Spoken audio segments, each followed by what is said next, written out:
पिछले सेक्शन में हमने ये एस्टेब्लिश किया था कि कैसे virtual file system VFS standard read और राइट कॉल्स को स्ट्रक्ट फाइल ऑपरेशंस के जरिए सीधे डिवाइस ड्राइवर फंक्शंस में रूट करता है।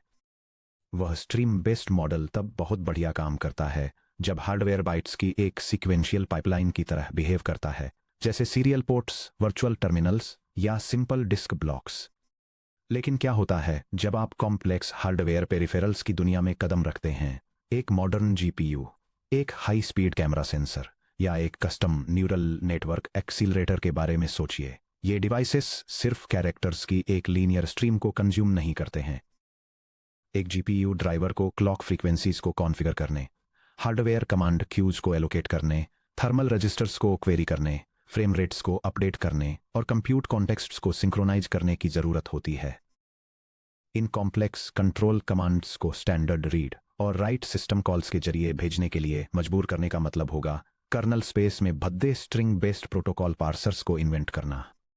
इसे सॉल्व करने के लिए यूनिक्स और लिनक्स सिस्टम्स एक बहुत ही डायरेक्ट और पावरफुल कंट्रोल इंटरफेस ऑफर करते हैं, जिसे इनपुट या output control IOCTL system call कहा जाता है।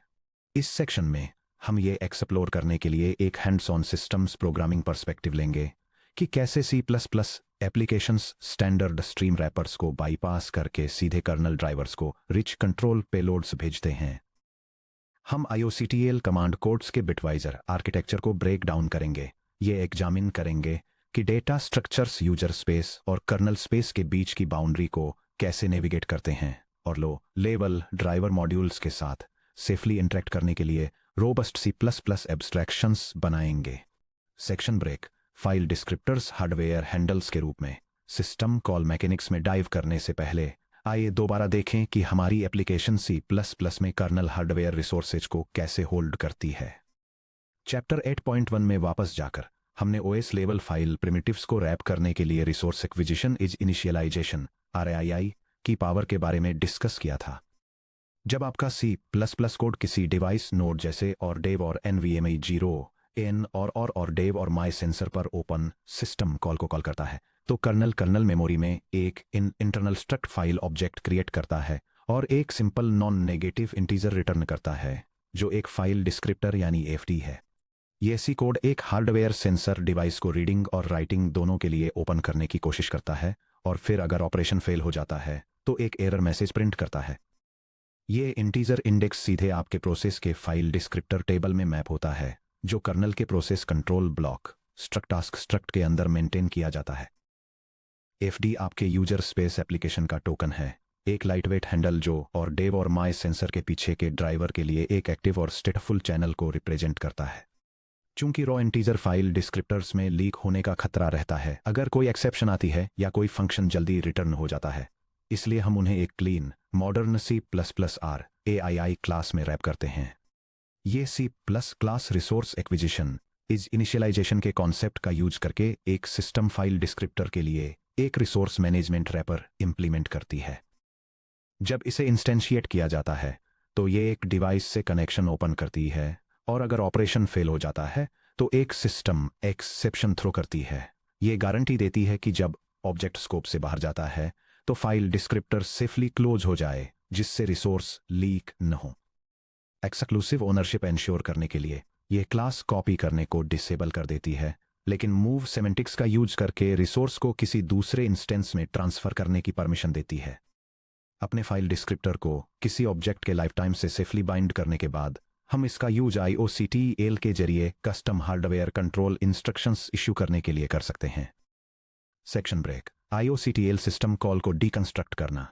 यूजर स्पेस में IOCTL सिस्टम कॉल का बेसिक सिग्नेचर sys और IOCTL.h में डिफाइन किया गया है। ये सिस्टम कॉल इंटरफेस एक यूजर स्पेस एप्लीकेशन को डिवाइस स्पेसिफिक इनपुट और आउटपुट ऑपरेशंस परफॉर्म करने की परमिशन देता है, जिससे एक ओपन फाइल डिस्क्रिप्टर के जरिए डिवाइस ड्राइवर को कंट्रोल कमांड्स भेजे जा सकते हैं। पहली नज़र में वह वेरिएडिक सिग्नेचर ... एक डायनेमिक सी स्टाइल इंटरफेस जैसा लग सकता है, लेकिन बैकग्राउंड में IOCTL एक टारगेट फाइल डिस्क्रिप्टर FD, एक precisely structured 32 bit request code या कमांड कोड और एक ऑप्शनल मेमोरी एड्रेस लेता है जो आमतौर पर किसी पेलोड स्ट्रक्चर का पॉइंटर होता है। जब आपका प्रोग्राम IOCTL को एग्जीक्यूट करता है तो CPU एक सिस्टम कॉल इंस्ट्रक्शन एग्जीक्यूट करता है, जिससे एग्जीक्यूशन रिंग 3 यूजर स्पेस से रिंग 0 कर्नल स्पेस में ट्रांजिशन करता है, बिल्कुल वैसे ही जैसे हमने चैप्टर 7.4 में एक्सप्लोर किया था।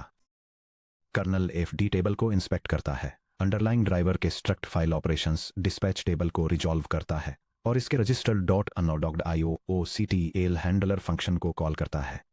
एक लिनक्स कर्नेल डिवाइस ड्राइवर के अंदर यह function pointer definition user space से भेजे गए इनपुट आउटपुट कंट्रोल कमांड्स को हैंडल करने के लिए एंट्री पॉइंट डिफाइन करती है, जो ग्लोबल कर्नेल लॉक को होल्ड किए बिना एग्जीक्यूट होते हैं।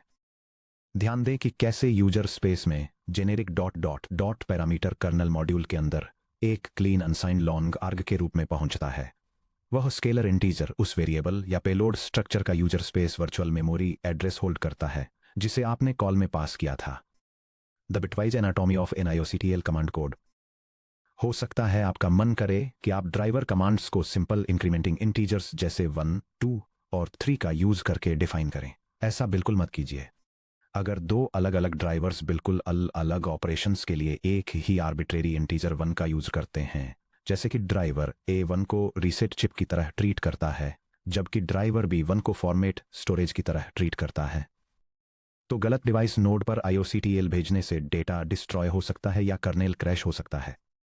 कर्नेल बाउंड्री के पार टाइप सेफ्टी गारंटी करने के लिए लिनक्स सीधे 32 बिट रिक्वेस्ट इंटीजर में मेटाडेटा के 4 अलग अलग पीसेज को एनकोड करता है।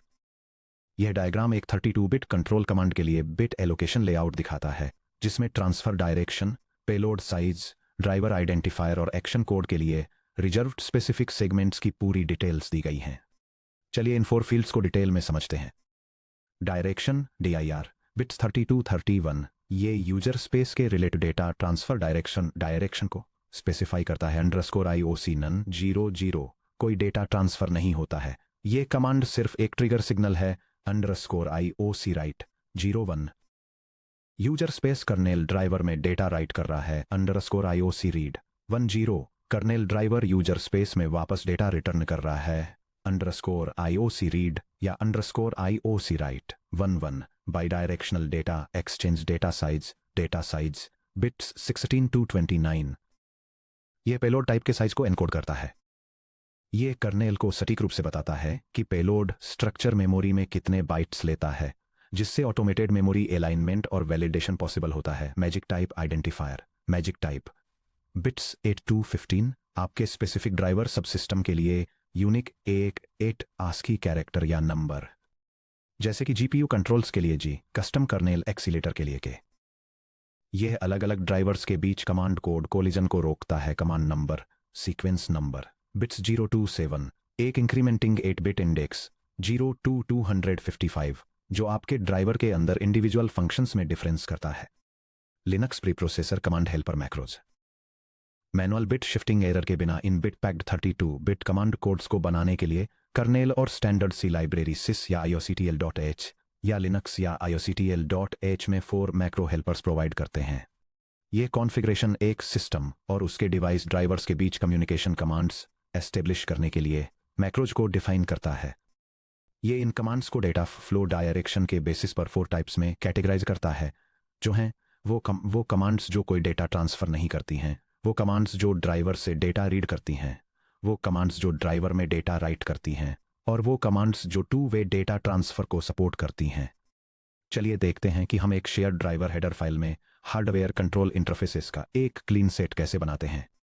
ये configuration file system level control operations का यूज करके यूजर स्पेस एप्लीकेशंस और एक custom hardware sensor kernel driver के बीच कम्युनिकेशन इंटरफेस एस्टेब्लिश करती है।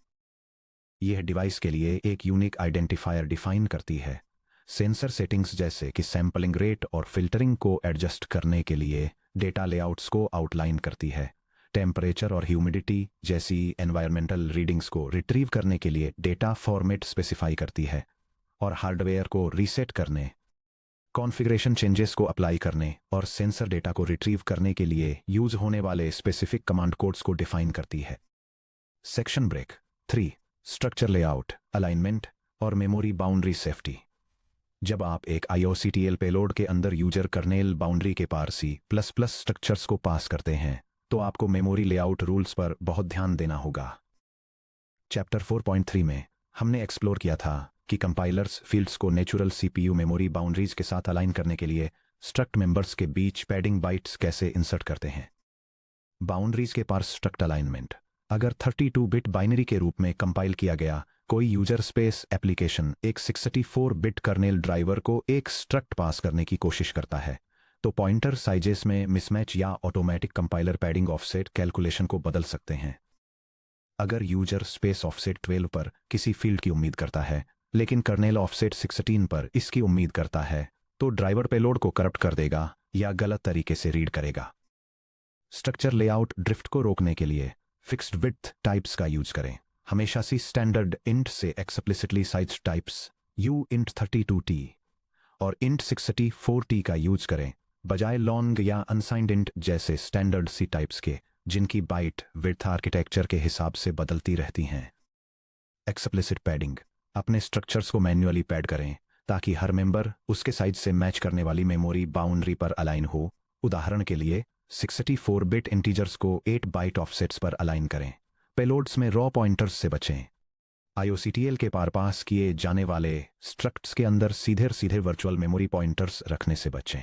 अगर आपको किसी स्ट्रक्ट के अंदर यूजर बफर पॉइंटर पास करना ही है, तो इसे एक 60 bit unsigned integer you int 64t के रूप में स्टोर करें और दोनों साइड्स पर इसे एक्सप्लिसिटली कास्ट करें। यह एग्जाम्पल दिखाता है एक मेमोरी अलाइंड डेटा स्ट्रक्चर को कैसे डिजाइन किया जाए जो डिफरेंट हार्डवेयर आर्किटेक्चर्स में कंसिस्टेंट रहे। यह इसे एक मेमोरी एड्रेस के साइज और बफर के साइज को एक्सप्लिसिटली डिफाइन करके और पैडिंग ऐड करके अचीव करता है, ताकि यह इंश्योर किया जा सके कि पूरा स्ट्रक्चर एक 16 बाइट बाउंड्री पर परफेक्टली अलाइन हो जाए। Section break 4। Kernel memory protection. Copy from user और कॉपी टू यूजर। यहां कर्नेल डेवलपमेंट का एक क्रिटिकल सेफ्टी रूल है। कर्नेल को कभी भी किसी यूजर स्पेस पॉइंटर को सीधे डीरेफरेंस नहीं करना चाहिए। इमेजिन कीजिए कि किसी ड्राइवर ने IOCTL के जरिए पास किए गए पॉइंटर पर इस तरह लिखा। यह सी कर्नेल कोड एक insecure input output control function को डेमोन्स्ट्रेट करता है जो बिना किसी सेफ्टी चेक के डायरेक्टली यूजर स्पेस मेमोरी को एक्सेस करता है। ये दिए गए मेमोरी एड्रेस से डायरेक्टली रीड करके सेंसर के सैंपलिंग रेट कॉन्फ़िगरेशन को वैलिडेट करने की कोशिश करता है, जिससे अगर एड्रेस इनवैलिड है तो सिस्टम इनस्टेबिलिटी या सिक्योरिटी वल्नरेबिलिटीज हो सकती हैं। ये डायरेक्ट एक्सेस डेंजर्स क्यों है? इनवैलिड एड्रेसेस और पेज फॉल्ट्स। आर्ग में stored user space virtual memory address unallocated address space swapped out memory या एक नल पॉइंटर को पॉइंट कर सकता है। रिंग 0 कोड द्वारा डायरेक्ट एक्सेस एक अनहैंडल्ड कर्नल पेज फॉल्ट को ट्रिगर करेगा, जिसका रिजल्ट एक सिस्टम पैनिक होगा, वही डरावना कर्नल पैनिक या ब्लू स्क्रीन। Security vulnerabilities. एक मैलिशियस एप्लीकेशन एक यूजर स्पेस पॉइंटर पास कर सकता है जो वास्तव में कर्नल मेमोरी के अंदर पॉइंट करता है। अगर ड्राइवर बिना वैलिडेशन के उस एड्रेस पर डेटा राइट करता है, तो user application kernel jump tables को ओवरराइट कर सकता है, अपने प्रिविलेजेस को रूट तक एलिवेट कर सकता है या सिक्योरिटी चेक्स को बाईपास कर सकता है। कर्नल वैलिडेशन रूटीन्स के साथ safe memory transfers. User kernel memory boundary को सेफली क्रॉस करने के लिए लाइनेक्स कर्नल लाइनेक्स या uxs.h में defined specialized memory validation routines provide करता है, जो हैं कॉपी फ्रॉम यूजर और कॉपी टू यूजर। यह स्निपेट उन स्टैंडर्ड लिनक्स कर्नेल इंटरफेसेस को डिफाइन करता है जिनका यूजर स्पेस एप्लीकेशंस और ऑपरेटिंग सिस्टम कर्नेल के बीच मेमोरी ब्लॉक्स को सेफली ट्रांसफर करने के लिए किया जाता है, जिससे सिक्योर डेटा एक्सचेंज एंश्योर होता है और पोटेंशियल मेमोरी एक्सेस फॉल्ट्स को हैंडल किया जाता है। ये functions multiple critical task perform करते हैं। Address validation. वे एक्सेस ओके को इन्वोक करते हैं, ये चेक करते हुए कि क्या सप्लाई की गई वर्चुअल एड्रेस रेंज वास्तव में प्रोसेस एड्रेस स्पेस के यूजर स्पेस पोर्शन के अंदर है। Page fault handling. वे CPU exception recovery handle setup करते हैं। अगर यूजर मेमोरी को एक्सेस करने से कोई पेज फॉल्ट ट्रिगर होता है, तो कर्नल फॉल्ट को ग्रेसफुली हैंडल करता है, पेज को स्वैप इन करता है या क्रैश होने के बजाय एप्लीकेशन को एक एरर -e फॉल्ट रिटर्न करता है। Data copying. वे CPU एग्जीक्यूशन कॉन्टेक्स्ट में n बाइट्स को सेफली ट्रांसफर करते हैं। दोनों फंक्शंस सक्सेस होने पर 0 रिटर्न करते हैं या मेमोरी एक्सेस फॉल्ट होने पर अनकॉपीड बाइट्स का नंबर रिटर्न करते हैं। यह diagram input output control system call का यूज करके यूजर स्पेस से कर्नेल स्पेस में डेटा को सेफली ट्रांसफर करने के प्रोसेस को दिखाता है। एक यूजर स्पेस एप्लीकेशन कर्नेल को एक पॉइंटर पास करता है जिसमें कॉन्फ़िगरेशन डेटा होता है।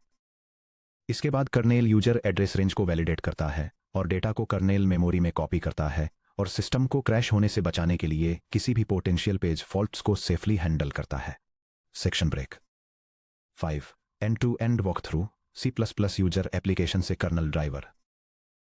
ये देखने के लिए कि ये सभी पीसेज एक साथ कैसे फिट होते हैं, आई एक complete end to end implementation को देखते हैं। हम शेयर्ड एपीआई हेडर, हमारे RAII फाइल डिस्क्रिप्टर रैपर कर का यूज करने वाला एक complete user space C++ client और एक कर्नल मॉड्यूल के अंदर करस्पॉन्डिंग डिस्पैच हैंडलर लिखेंगे। ### #1 the shared header sensor _UAPI.h। यह सी हेडर फाइल एक यूजर एप्लीकेशन और एक हार्डवेयर सेंसर ड्राइवर के बीच के इंटरफेस को डिफाइन करती है।